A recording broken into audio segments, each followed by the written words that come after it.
Mr. Speaker, the President of the United States.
Good to see you, Mr. President. This is about you. This is about the soul of the nation.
This guy has complete integrity. Come back. All right. Thank you for everything. We gotta get a good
Jill.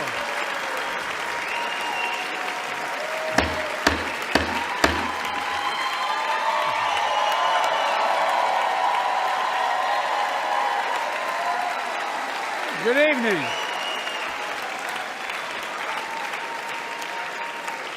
Good evening.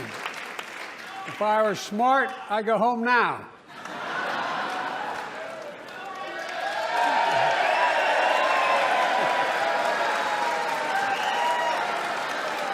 Mr. Speaker, Madam Vice President, members of Congress, my fellow Americans, in January 1941, Franklin Roosevelt came to this chamber to speak to the nation, and he said, "I address you at a moment unprecedented in the history of the Union. Hitler was on the march. War was raging in Europe. President Roosevelt's purpose was to wake up Congress and alert the American people that this was no ordinary time. Freedom and democracy were under assault in the world. Tonight, I come to this same chamber to address the nation. Now, it's we who face an unprecedented moment in the history of the Union. And yes, my purpose tonight is to wake up the Congress and alert the American people that this is no ordinary moment either. Not since President Lincoln and the Civil War have freedom and democracy been under assault at home as they are today. What makes our moment rare is that freedom and democracy are under attack both at home and overseas at the very same time. Overseas, Putin of Russia is on the march, invading Ukraine and sowing chaos throughout Europe and beyond.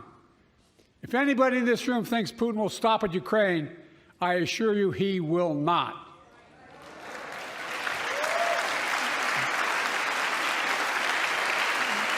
But Ukraine and provide the weapons that needs to defend itself.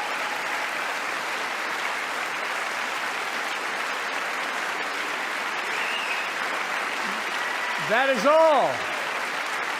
is all Ukraine is asking.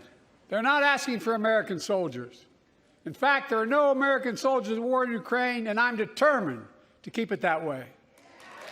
But now, assistance to Ukraine is being blocked by those who want to walk away from our world leadership. It wasn't long ago when a Republican president named Ronald Reagan thundered, "Mr. Gorbachev, tear down this wall."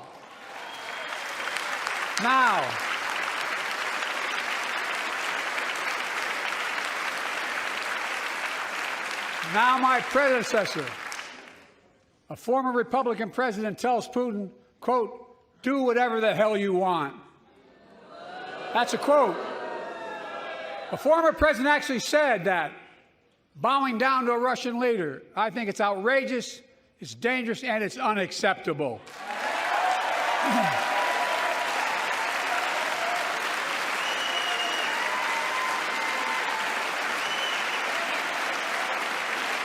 America is a founding member of NATO, the military alliance of democratic nations created after World War II to prevent war and keep the peace.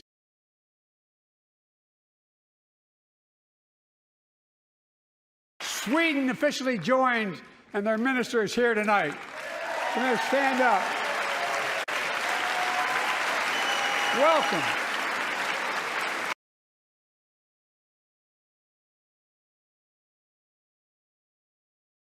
They know how to fight. Mr. Prime Minister, welcome to NATO, the strongest military alliance the world has ever seen.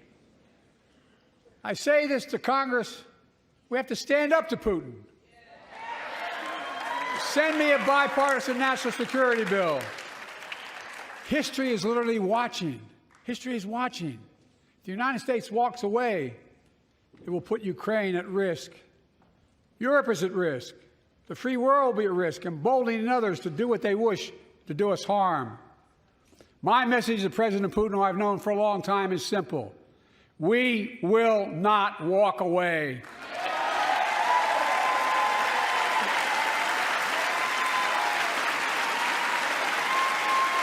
We will not bow down.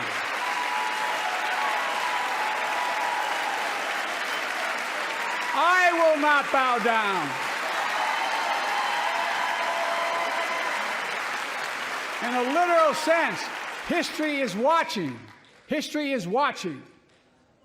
Just like history watched 3 years ago on January 6th, when insurrectionists stormed this very Capitol and placed a dagger to the throat of American democracy. Many of you were here on that darkest of days.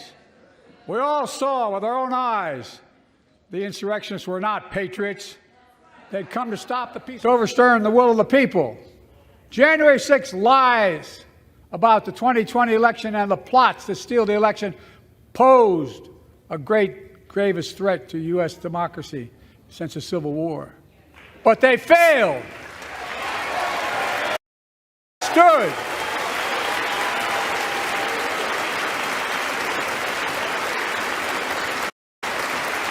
America stood strong and democracy prevailed.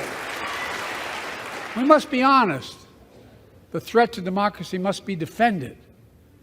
My predecessor and some of you here seek to bury the truth about January 6th. I will not do that. This is to bury the lies. Here's the simple truth. You can't love your country only when you win.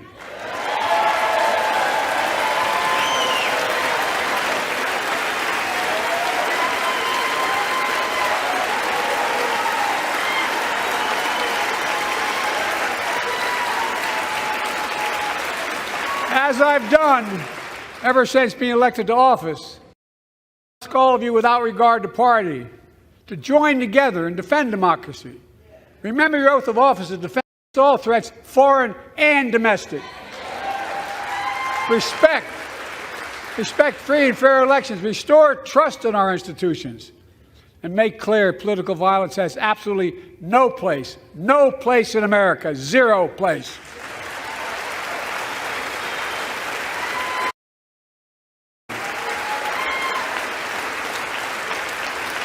It's not hyperbole to suggest history is watching. We're watching. Your children and grandchildren will read about this day and what we do. History is watching another assault on freedom. Joining us tonight is Latoya Beasley, a social worker from Birmingham, Alabama. 14 months ago, she and her husband welcomed the miracle of IVF. She scheduled treatments to have that second child. But the Alabama Supreme Court shut down IVF treatments across the state, unleashed by a Supreme Court decision overturning Roe v. Wade. She was told her dream would have to wait. What her family had got through should never have happened. Unless Congress acts, it could happen again. So tonight, let's stand up for families like hers. To my friends across the aisle, don't keep this waiting any longer. Guarantee the right to AVF. Guarantee it nationwide.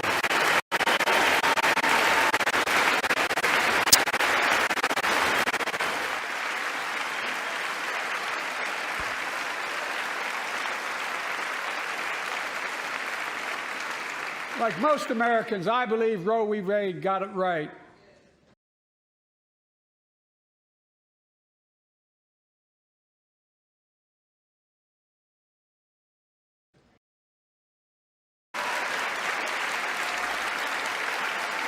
Thank you.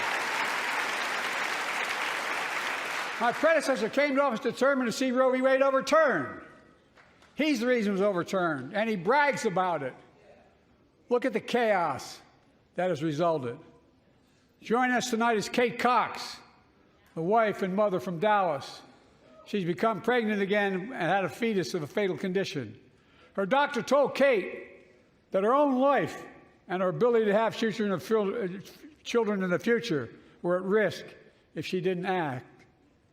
Because Texas law banned her ability to act, Kate and her husband had to leave the state to get what she needed. What her family got through should have never happened as well, but it's happening in too many others. There are state laws banning the freedom to choose, criminalizing doctors, forcing survivors of rape and incest to leave their states to get the treatment they need. Many of you in this chamber and my predecessor are promising to pass a national ban on reproductive freedom. My God, what freedom else would you take away? Look, it's a decision to overturn Roe v. Wade. The Supreme Court majority wrote the following, and with all due respect, justices, women are not without electoral power. Electoral or political power. You're about to realize just how much you're right about that.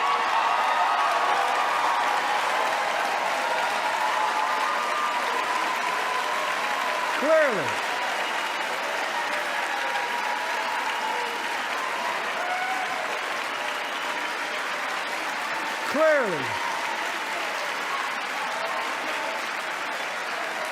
those bragging about overturning Roe v. Wade have no clue about the power of women. But they found out when reproductive freedom was on the ballot. We won in 2022 and 2020, and we'll win again in 2024.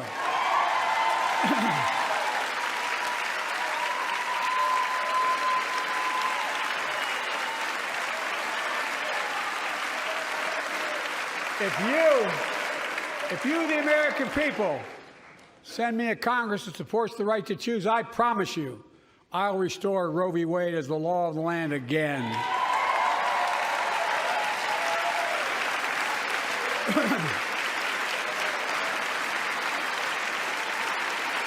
Folks, America cannot go back. I'm here tonight to show what I believe is the way forward, because I know how far we come. 4 years ago next week, before I came to office, the country was hit by the worst pandemic and the worst economic crisis in a century. Remember the fear, record losses. Remember the spikes in crime and the murder rate, raging virus that took more than 1 million American lives, of loved ones, millions left behind. A mental health crisis of isolation and loneliness. A president, my predecessor, failed the most basic presidential duty that he owes to American people, the duty to care. I think that's unforgivable. I came to office determined to get us through one of the toughest periods in the nation's history. We have. It doesn't make news in 1,000 cities and towns. The American people are writing the greatest comeback story never told.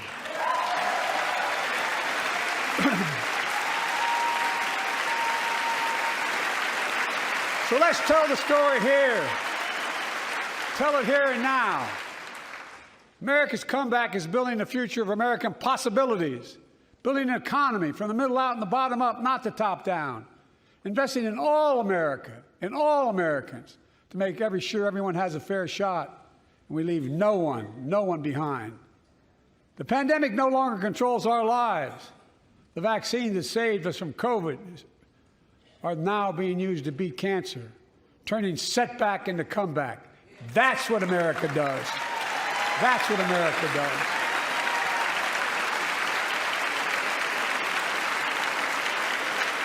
Folks, my inherited economy is on the brink. Now our economy is literally the envy of the world. 15 million new jobs in just 3 years, a record, a record. Unemployment at 50-year lows. A record 16 million Americans are starting small businesses, and each one is a literal act of hope. With historic job growth and small business growth for Black and Hispanics and Asian Americans, 800,000 new manufacturing jobs in America and counting. Where is it written we can't be the manufacturing capital of the world? We are, and we will. More people have health insurance today. More people have health insurance today than ever before. The racial wealth gap is as small as it's been in 20 years. Wages keep going up. Inflation keeps coming down. Inflation has dropped from 9% to 3%, the lowest in the world, and tending lower.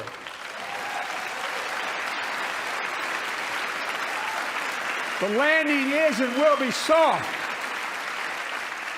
And now, instead of importing foreign products and exporting American jobs, we're exporting American products and creating American jobs. Right here in America, where they belong.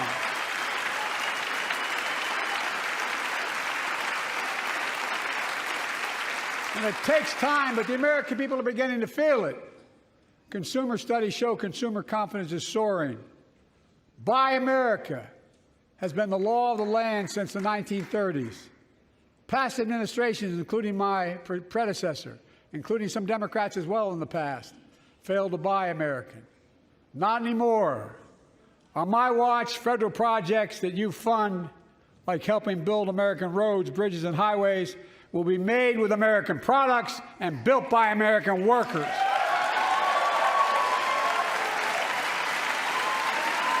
Creating good-paying American jobs.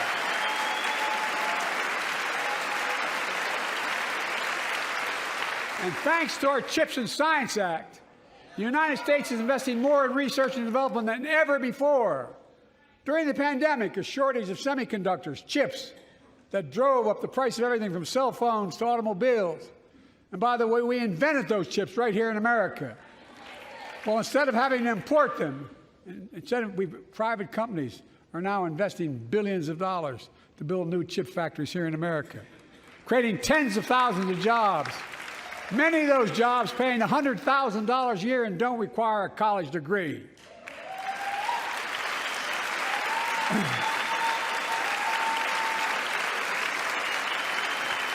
In fact, my policies have attracted $650 billion in private sector investment in clean energy, advanced manufacturing, creating tens of thousands of jobs here in America.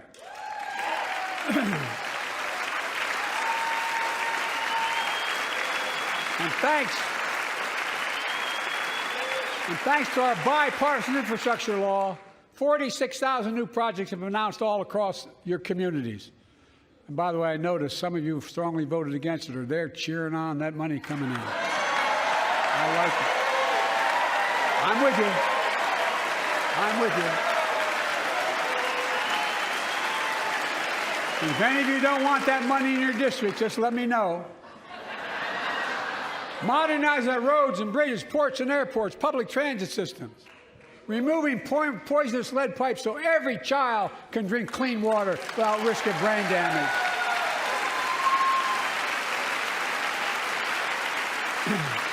Providing affordable high-speed internet for every American, no matter where you live, urban, suburban, or rural communities, in red states and blue states. Record investments in tribal communities. Because of my investment in family farms, because I invested in family farms led by my Secretary of Agriculture, who knows more about this than anybody I know, we're better able to stay in the family for those farms and their children and grandchildren won't have to leave home to make a living. It's transformative. The great comeback story is Belvidere, Illinois, home to an auto plant for nearly 60 years. Before I came to office, the plant was on its way to shutting down. Thousands of workers feared for their livelihoods. Hope was fading. Then I was elected to office, and we raised the Belvedere repeatedly with auto companies, knowing unions would make all the difference. The UAW worked like hell to keep the plant open and get these jobs back, and together we succeeded. Instead of auto factories shutting down, auto factories reopening, and new state-of-the-art battery factories being built to power those cars there at the same.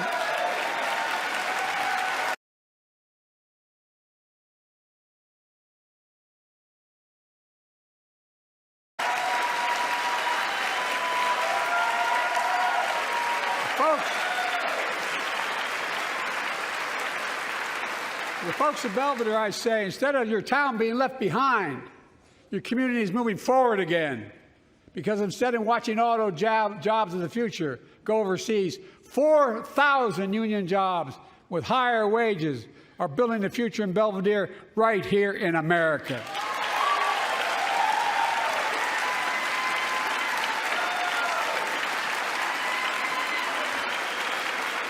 Here tonight is UAW President Shawn Fain, a great friend and a great labor leader. Shawn, where are you? Stand up.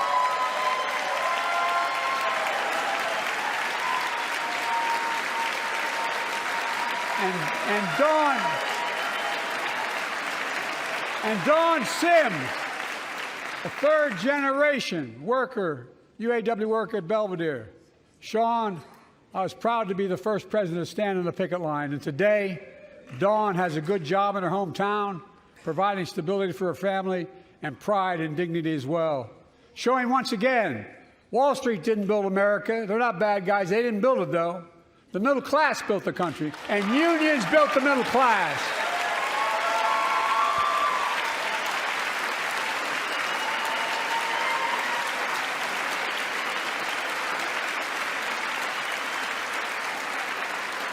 I say to the American people, when America gets knocked down, we get back up.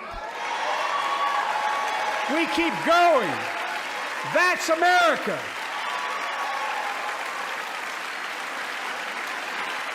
That's you, the American people.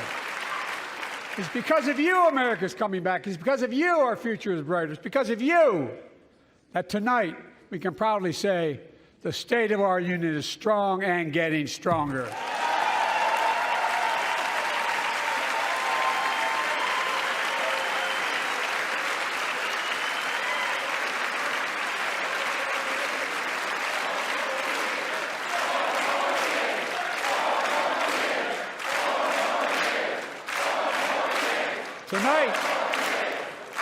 Tonight, I want to talk about the future of possibilities that we can build together. A future where the days of trickle-down economics are over and the wealthy and the biggest corporations no longer get all the tax breaks. And by the way, I understand corporations. I come from a state that has more corporations invested than every one of your states in the state of the United States combined.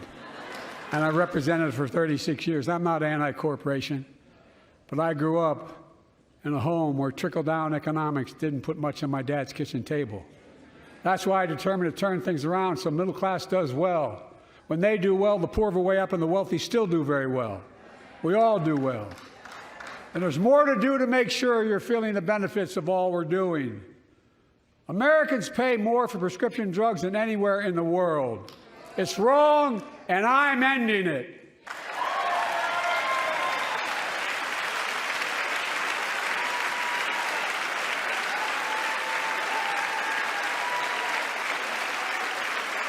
With a law that I proposed and signed, not one of you Republican buddies voted for it. We finally beat Big Pharma.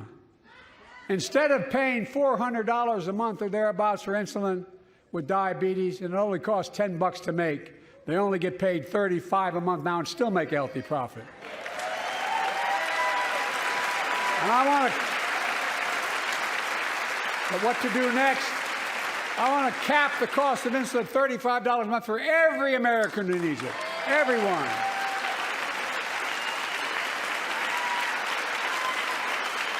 For years, people have talked about it, but finally we got it done and gave Medicare the power to negotiate lower prices on prescription drugs, just like the VA is able to do for veterans. That's not just saving seniors money, it's saving taxpayers money. We cut the federal deficit by $160 billion. Because Medicare will no longer have to pay those exorbitant prices to Big Pharma. This year, Medicare is negotiating lower prices for some of the costliest drugs on the market to treat everything from heart disease to arthritis. It's now time to go further and give Medicare the power to negotiate lower prices for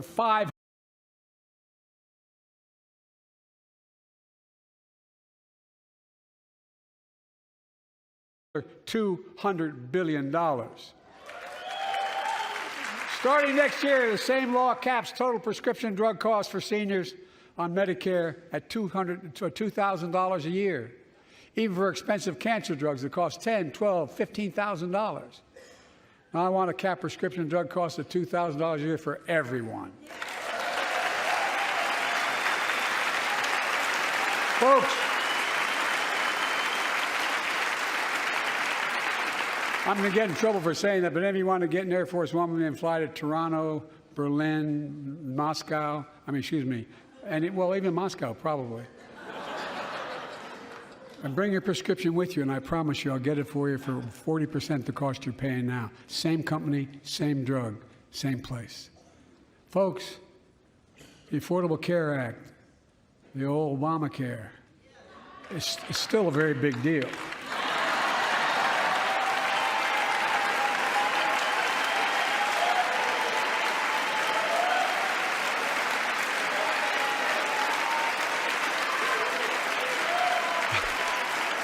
over 100 million of you can no longer be denied health insurance because of pre-existing condition. But my predecessor and many in this chamber want to take this prescription drug away by repealing the Affordable Care Act. I'm not going to let that happen. We stopped you 50 times before and we'll stop you again. In fact, I'm not only protecting it, I'm expanding it.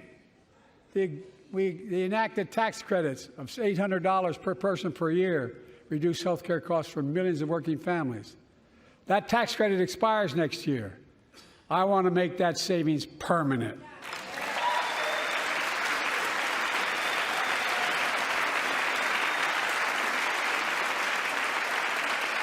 To state the obvious, women are more than half our population, but research on women's health has always been underfunded.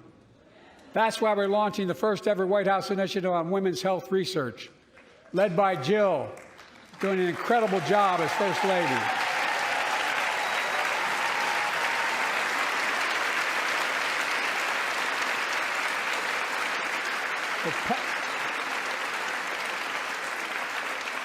So pass my plan for $12 billion to transfer women's health research and benefit millions of lives all across America. I know the cost of housing is so important to you. If inflation keeps coming down, mortgage rates will come down as well, and the Fed acknowledges that. But I'm not waiting. I want to provide an annual tax credit that will give Americans $400 a month for the next 2 years as mortgage rates come down, to put toward their mortgages when they buy their first home or trade up for a little more space. Just for 2 years.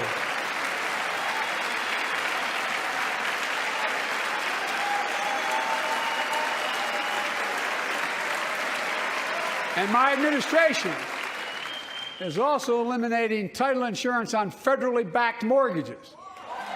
When you refinance your home, you can save $1,000 or more as a consequence. For millions of renters, we're cracking down on big landlords who use antitrust law, who break antitrust laws by price fixing and driving up rents. We've cut red tape so builders can get federally financing, which is already helping build a record 1.7 million new housing units nationwide. Now pass and build and renovate 2 million affordable homes and bring those rents down.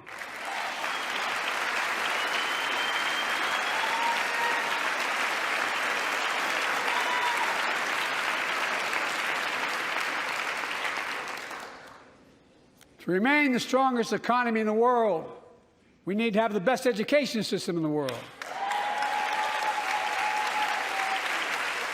And I, like I suspect all of you, want to give every child, a good start by providing access to preschool for 3 and 4 years old.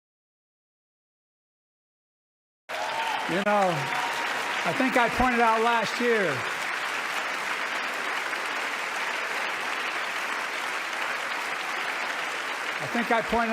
year that children coming from broken homes where there's no books, they're not read to, not spoken to very often, start school, kindergarten, or first grade, having heard 1 million fewer words spoken. Well, studies show that children who go to preschool are nearly 50% more likely to finish high school, go on to earn a 2- and 4-year degree, no matter what their background is.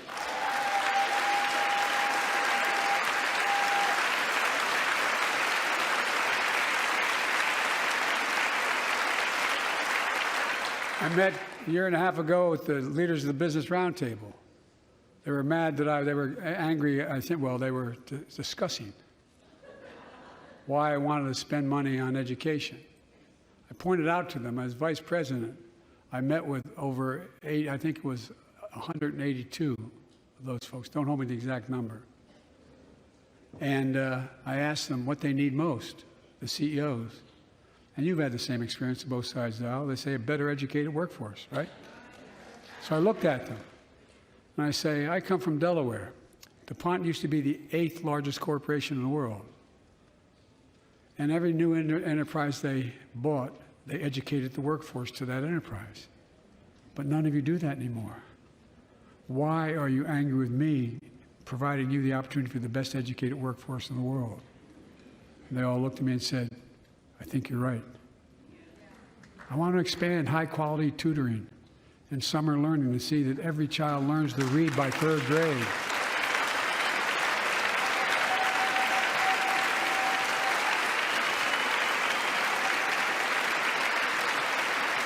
I'm also connecting local businesses and high schools so students get hands-on experience and a path to a good-paying job, whether or not they go to college. And I want to make sure the college is more affordable. Let's continue increasing the Pell Grants to working and middle-class families and increase record investments in HBCUs and minority-serving institutions, including Hispanic institutions.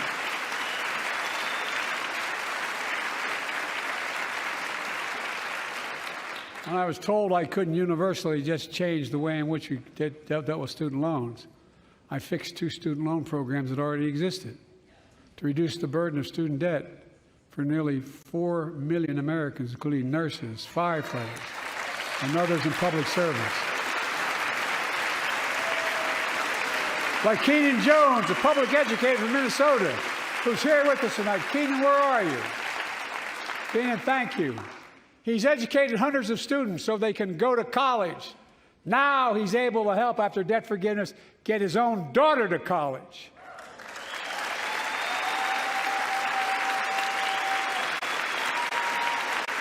And folks, look, such relief is good for the economy because folks are now able to buy a home, start a business, start a family. While we're at it, I want to give public school teachers a raise.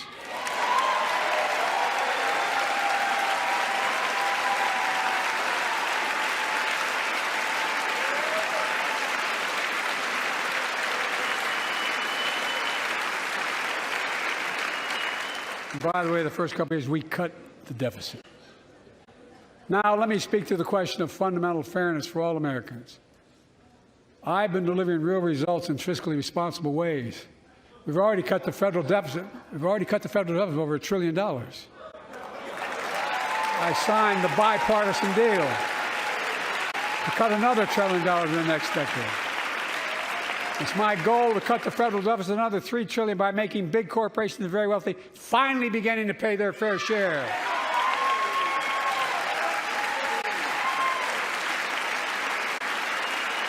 Look,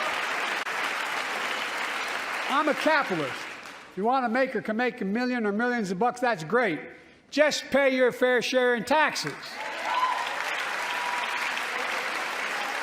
A fair tax code is how we invest things to make this country great. Healthcare, education, defense, and so much more. But here's the deal. The last administration enacted a $2 trillion tax cut, overwhelmingly benefit the top 1%, the very wealthy and the biggest corporations. Federal deficit. They added more to the national debt than any presidential term in American history. Check the numbers.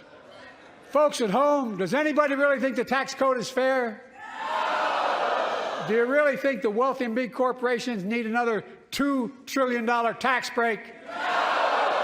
I sure don't. I'm going to keep fighting like hell to make it fair. Under my plan, nobody earning less than $400,000 a year will pay an additional penny in federal taxes. Nobody, not one penny. And they haven't yet. In fact, the child tax credit I passed during the pandemic cut taxes for millions of working families and cut child poverty in half. Restore that child tax credit. No child should go hungry in this country. The way to make the tax code fair is to make big corporations and the very wealthy begin to pay their fair share. Remember, in 2020, 55 of the biggest companies in America made $40 billion and paid 0 in federal income tax. 0. Not anymore. Thanks to the law I wrote and we signed, big companies have to pay a minimum of 15%. But that's still less than working people pay in federal taxes. It's time to raise corporate minimum tax to at least 21%.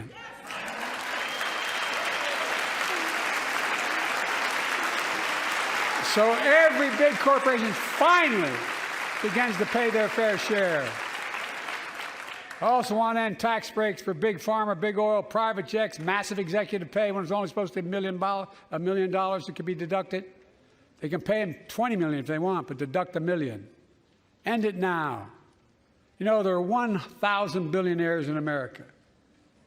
You know what the average federal tax is for those billionaires? No. They're making great sacrifices, 8.2%. That's far less than the vast majority of Americans pay. No billionaire should pay a lower federal tax rate than a teacher, a sanitation worker, or a nurse.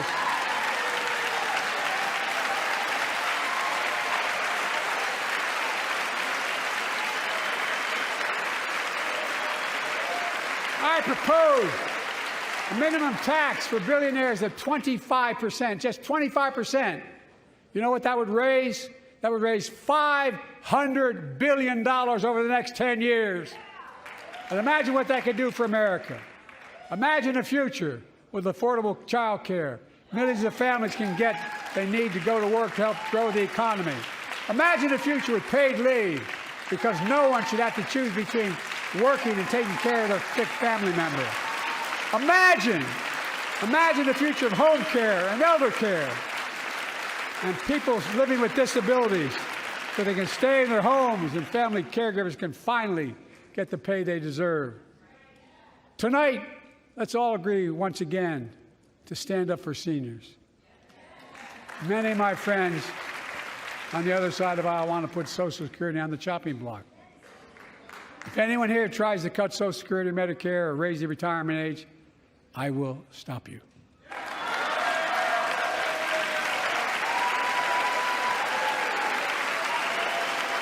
The working people who built this country pay more into Social Security than millionaires and billionaires do. It's not fair. We have two ways to go. Republicans can cut Social Security and give more tax breaks to the wealthy. That's the proposal. Oh, no. You guys don't want another $2 trillion tax cut? I kind of thought that's what your plan was. Well, that's good to hear. You're not going to cut another $2 trillion for the super wealthy. That's good to hear. I'll protect and strengthen Social Security and make the wealthy pay their fair share. Look,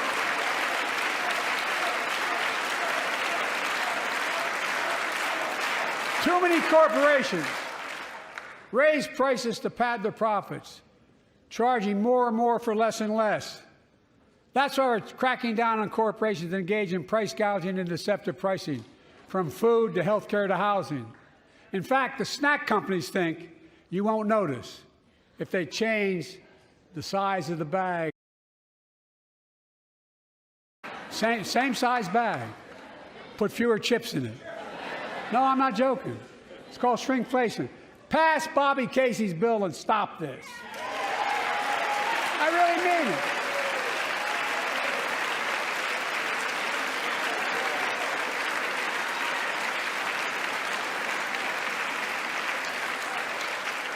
You probably all saw that commercial on Snickers bars.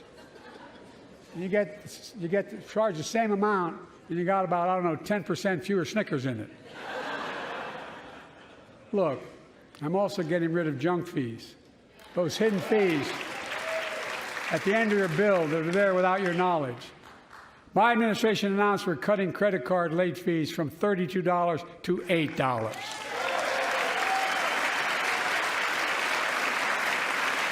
Banks and credit card companies are allowed to charge what it costs them to instigate the collection. And that's more, a hell of a lot, like $8 and 30-some dollars. They don't like it. The credit card companies don't like it. But I'm saving American families $20 billion a year with all the junk fees I'm eliminating. Folks at home, that's why the banks are so mad. It's $20 billion in profit. I'm not stopping there. My administration has proposed rules to make cable, travel, utilities, and online ticket sellers tell you the total price up front so there are no surprises. It matters. It matters. And so does this. In November, my team began serious negotiation with a bipartisan group of senators. The result was a bipartisan bill with the toughest set of border security reforms we've ever seen. Oh, you don't think so? Oh, you don't like that bill, huh? That conservatives got together and said it was a good bill?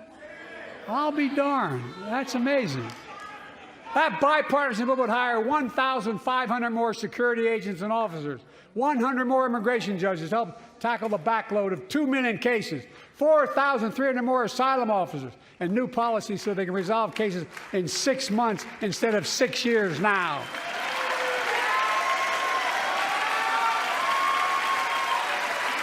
What are you against?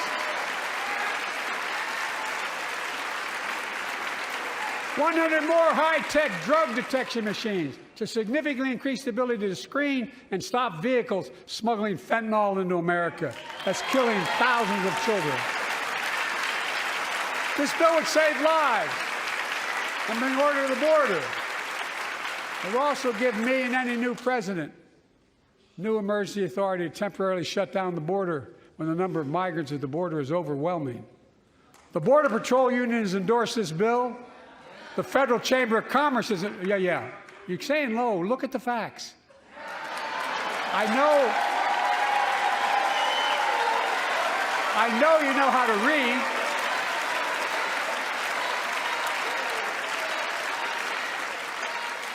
I believe that given the opportunity for a majority in the House and Senate would endorse the bill as well, a majority right now. But unfortunately, politics has derailed this bill so far. I'm told my predecessor called members of Congress and the Senate to demand they block the bill. He feels political win, he viewed it as a political win for me and a political loser for him. It's not about him, it's not about me. I'd be a winner, not really.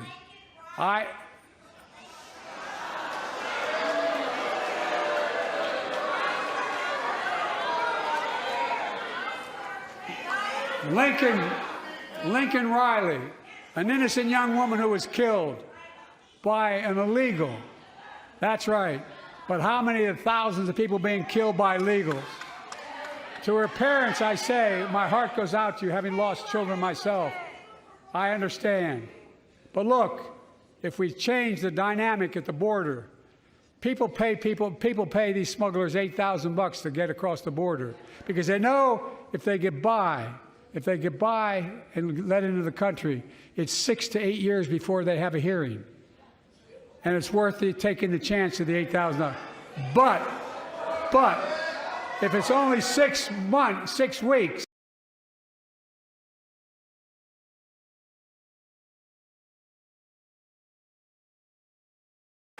I would respectfully suggest my Republican friends owe it to the American people, get this bill done. We need to act now.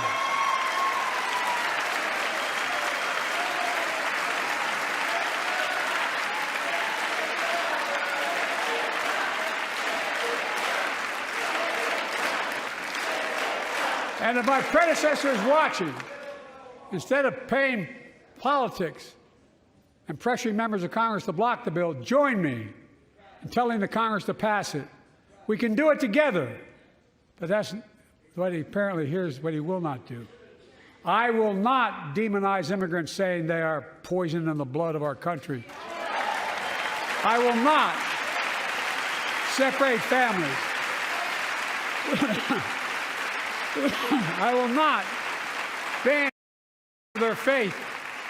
Unlike my predecessor on my first day in office, I introduced a comprehensive bill to fix our immigration system. Take a look at it. It has all these and more. Secure the border. Provide a pathway to citizenship for dreamers, and so much more. But unlike my predecessor,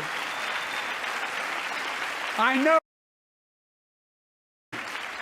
We're the only nation in the world with a heart and soul that draws from old and new. Home to Native Americans whose ancestors have been here for thousands of years. Home to people of from every place on earth. They came freely. Some came in chains. Some came when famine struck, like my ancestral family in Ireland. Some to flee persecution, to chase dreams that are impossible anywhere but here in America. That's America. And we all come from somewhere, but we're all American.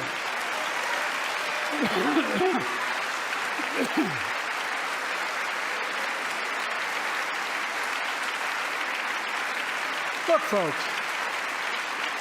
we have a simple choice. We can fight about fixing the border, or we can fix it. I'm ready to fix it. Send me the border bill now.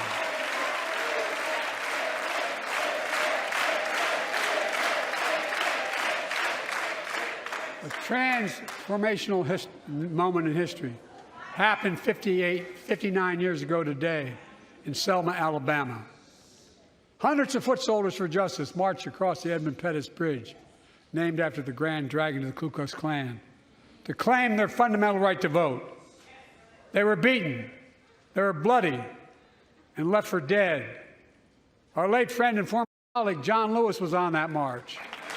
We miss him.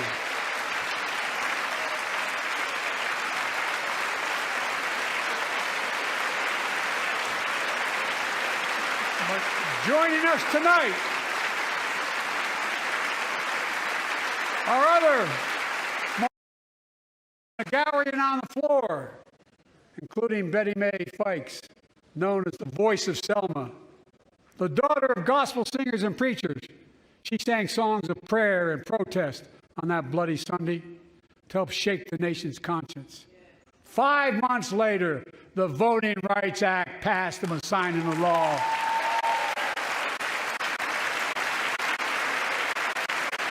Thank you. Thank you, thank you, thank you.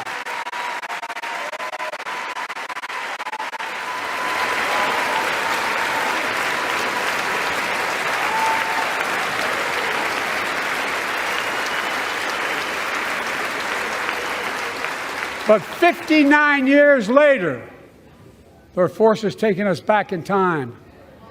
Voter suppression, election subversion, unlimited dark money, extreme gerrymandering. John Lewis was a great friend to many of us here. But if you truly want to honor him and all the heroes who marched with him, then it's time to do more than talk. Pass the Freedom to Vote Act, the John Lewis Voting Rights Act.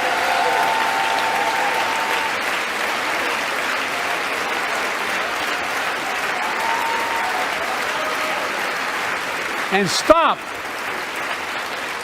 denying another core value of America, our diversity across American life.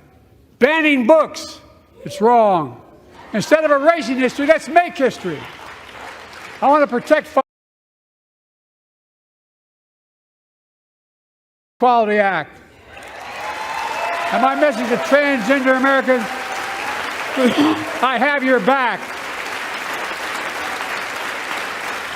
Pass the PRO Act for workers' rights. Raise the federal minimum wage, because every worker has a right to a decent living more than $7 an hour. We're also making history by confronting the climate crisis, not denying it. I don't think any of you think there's no longer a climate crisis. At least I hope you don't. I'm taking the most significant action ever on climate in the history of the world. I'm cutting our carbon emissions in half by 2030, creating tens of thousands of clean energy jobs, like the IBEW workers building and installing 500,000 electric vehicle charging stations. Conserving 30% of America's lands and waters by 2030. And taking action on environmental justice fence line communities smothered by the legacy of pollution. And patterned after the Peace Corps and AmeriCorps, I launched the Climate Corps to put 20,000 young people to work in the forefront of our clean energy future. I'll triple that number in a decade.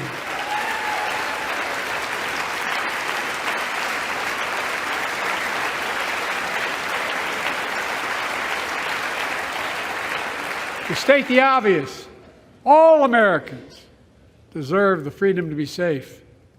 And America is safer today than when I took office. The year before I took office, murder rates went up 30%. 30% they went up. The biggest increase in history. It was then, through my American Rescue Plan, which every American voted against, I might add, we made the largest investment in public safety ever. Last year, the murder rate saw the sharpest decrease in history. Violent crime fell to one of its lowest levels in more than 50 years. But we have more to do. We have to help cities invest in more community police officers, more mental health workers, more community violence intervention. Give communities the tool to crack down on gun crime, retail crime, and carjacking. Keep building trust, as I've been doing by taking executive action on police reform and calling for it to be the law of the land. Directing my cabinet to review the federal classification of marijuana and expunging thousands of convictions for the mere possession, because no one should be jailed for simply using or have it on their record. Take on crimes of domestic violence. I'm ramping up the federal enforcement of the Violence Against Women Act that I proudly wrote when I was a senator, so we can finally end the scourge against women in America.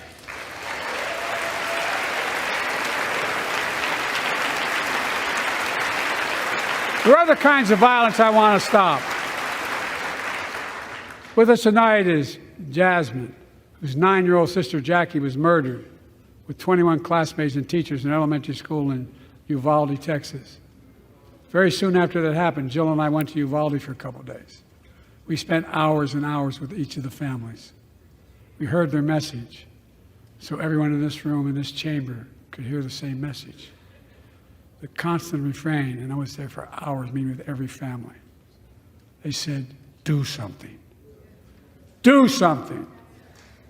Well, I did do something by establishing the first ever Office of Gun Violence Prevention in the White House, that the Vice President is leading the charge. Thank you for doing it.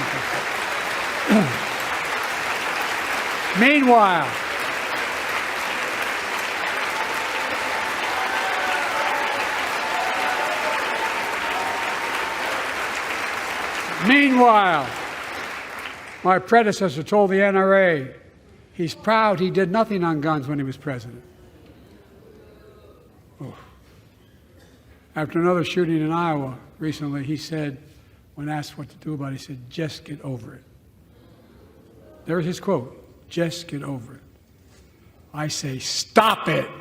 Stop it, stop it, stop it.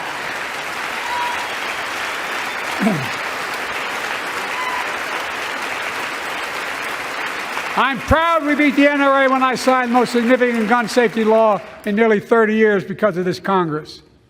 We now must beat the NRA again. I'm demanding a ban on assault weapons and high-capacity magazines. Pass universal background checks. None of this. I taught the Second Amendment for 12 years. None of this violates the Second Amendment or vilifies responsible gun owners. You know, as we manage challenges at home, we're also managing crises abroad, including in the Middle East. I know the last 5 months have been gut-wrenching for so many people, for the Israeli people, for the Palestinian people, and so many here in America. This crisis began on October 7th with a massacre by a terrorist group called Hamas, as you all know.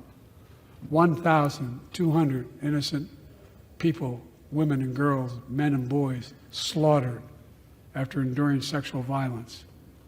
The deadliest day for the Jewish people since the Holocaust, and 250 hostages taken.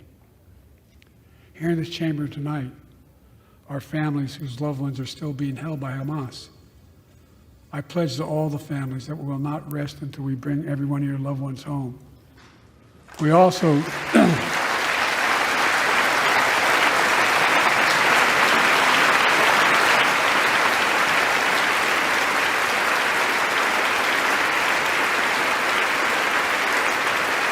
We will also work around the clock to bring home Evan and Paul, Americans being unjustly detained by the Russians and others around the world. Israel has the right to go after Hamas. Hamas ended this conflict by releasing hostages, laying down arms, could end it by releasing the hostages, laying down arms, and surrendering those responsible for October 7th. But Israel has Israel has a added burden because Hamas hides and operates among the civilian population like cowards, under hospitals, daycare centers, and all the like. Israel also has a fundamental responsibility, though, to protect innocent civilians in Gaza.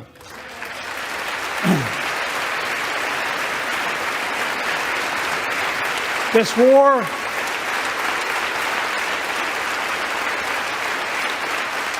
has taken a greater toll on innocent civilians than all previous wars in Gaza combined. More than 30,000 Palestinians have been killed, most of whom are not Hamas. Thousands and thousands of innocent women and children, girls and boys, also orphaned. Nearly 2 million more Palestinians under bombardment or displacement. Homes destroyed, neighborhoods in rubble, cities in ruin. Families without food, water, medicine. It's heartbreaking. I've been working nonstop to establish an immediate ceasefire that would last for 6 weeks to get all the prisoners released, all the hostages released. To get the hostages home and ease the intolerable and humanitarian crisis and build toward an enduring, something more enduring. The United States has been leading international efforts to get more humanitarian assistance to Gaza. Tonight, I'm directing the U.S. military to lead an emergency mission to establish a temporary pier in the Mediterranean on the coast of Gaza that can receive large shipments carrying food, water, medicine, and temporary shelters. No U.S. boots will be on the ground. A temporary pier will enable a massive increase in the amount of humanitarian assistance getting into Gaza every day.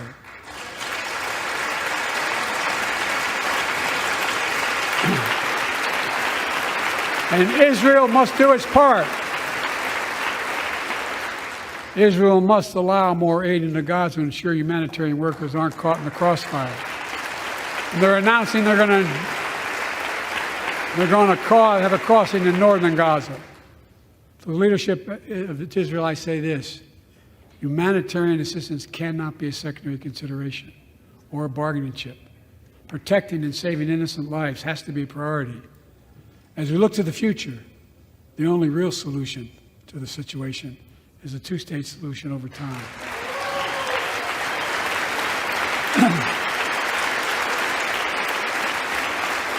And I say this as a lifelong supporter of Israel. My entire career, no one has a stronger record with Israel than I do. I challenge any of you here. I'm the only American president of Israel in wartime. But there is no other path that guarantees Israel's security and democracy. There is no other path that guarantees Palestinians can live in peace with peace and dignity. And there's no other path that guarantees peace between Israel and all of its neighbors, including Saudi Arabia, with whom I'm talking. Creating stability in the Middle East also means containing the threat posed by Iran. That's why I built a coalition of more than a dozen countries to defend international shipping and freedom of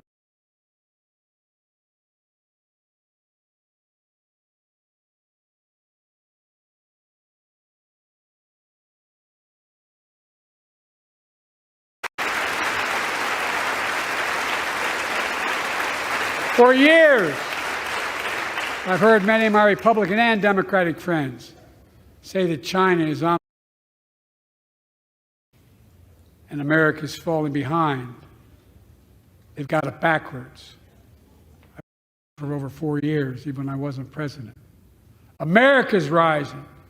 We have the best economy in the world.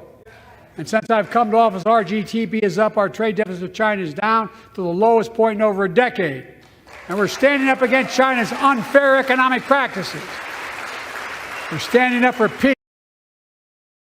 Traits. I've revitalized our partnership and alliance in the Pacific. India, Australia, Japan, South Korea, Pacific Islands. I've made sure that the most advanced American technologies can't be used in China, not allowing to trade them there. Frankly, for all this tough talk on China, it never occurred to my predecessor to do any of that. I want competition with China, not conflict. And we're in a stronger position to win the conflict in the 21st century against China than anyone else, for that matter, than any time as well. Here at home, I've signed over 400 bipartisan bills, but there's more to pass my unity agenda. Strengthen penalties on fentanyl trafficking. You don't want to do that, huh? Pass bipartisan privacy legislation to protect our children online. Harness the promise of AI to protect us from peril. Ban AI voice impersonations and more. And keep our truly sacred obligation to train and equip those we send into harm's way and care for them and their families when they come home and when they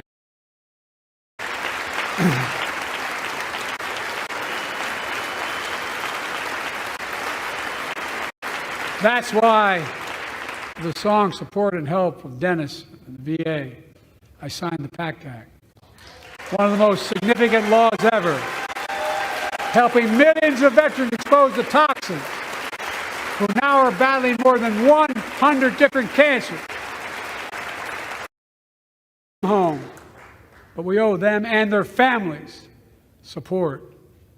We owe it to ourselves supporting our new health research agency called ARPA-H. And remind us that we can do big things, like end cancer as we know it, and we will.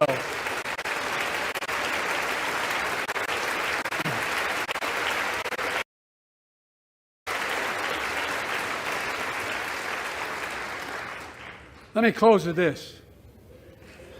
Yay!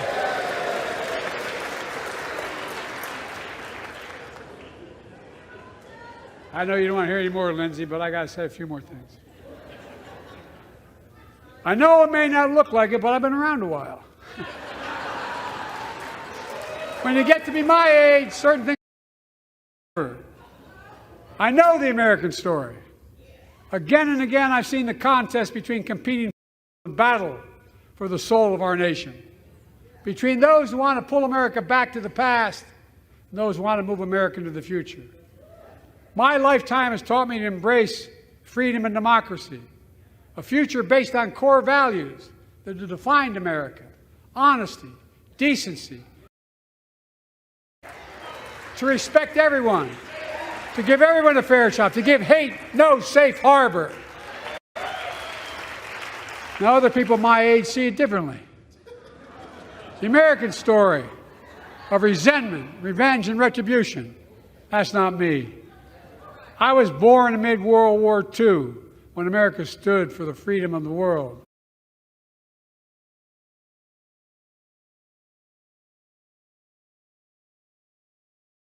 As two of my heroes, like many of you did, Dr. King and Bobby Kennedy, were assassinated, and their legacies inspired me to pursue a career in service.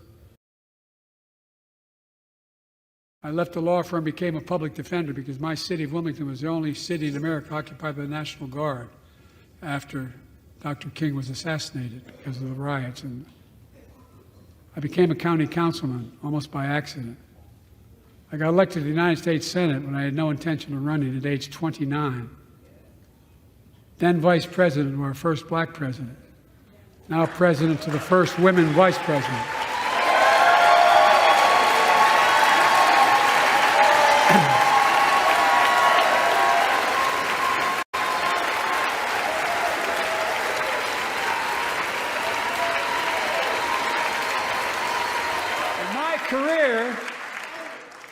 I've been told I was too young. By the way, they didn't let me on the Senate elevators for votes sometimes. Not a joke. And I've been told I'm too old. Whether young or old, I've always been known what endures. I've known our North Star.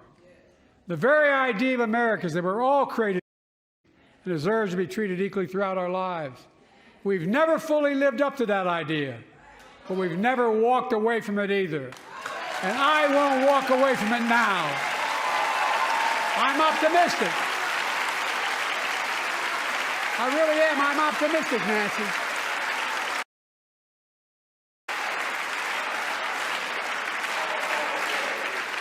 My fellow Americans,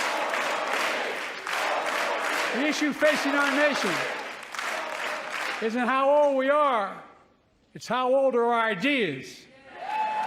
Hate, anger, revenge, retribution are the oldest of ideas. But you can't lead America with ancient ideas that only take us back. You lead America, the land of possibilities. You need a vision for the future and what can and should be done. Mine. I see a future where defending democracy, you don't diminish it. I see a future where we restore the right to choose and protect our freedoms, not take them away. I see a future as finally has a fair shot, and the wealthy have to pay their fair share in taxes. I see a future where we save the planet from the climate crisis and our country from gun violence. Above all, I see a future for all Americans.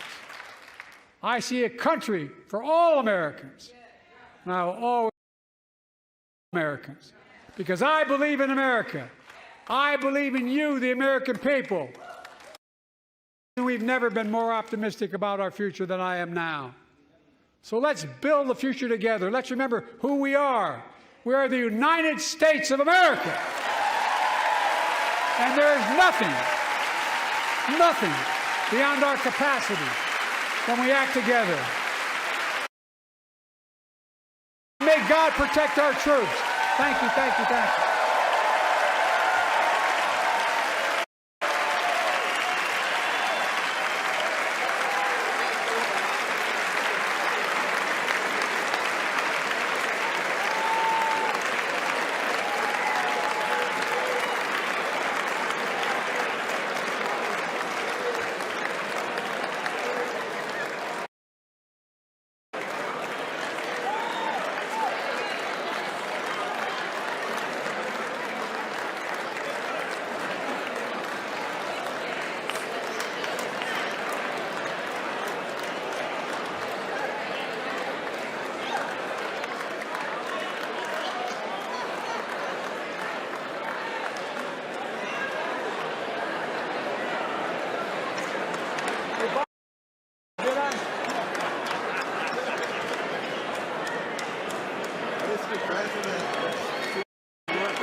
Baptist preacher tonight.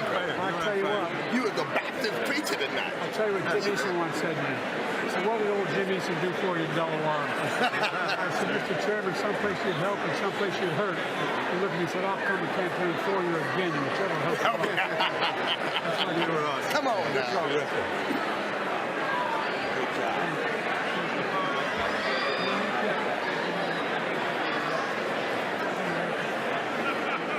Good job. Great job. Great job. That was a sermon today. Thank you. Well, hell, very nice. Good to see you. Thank you. Great job.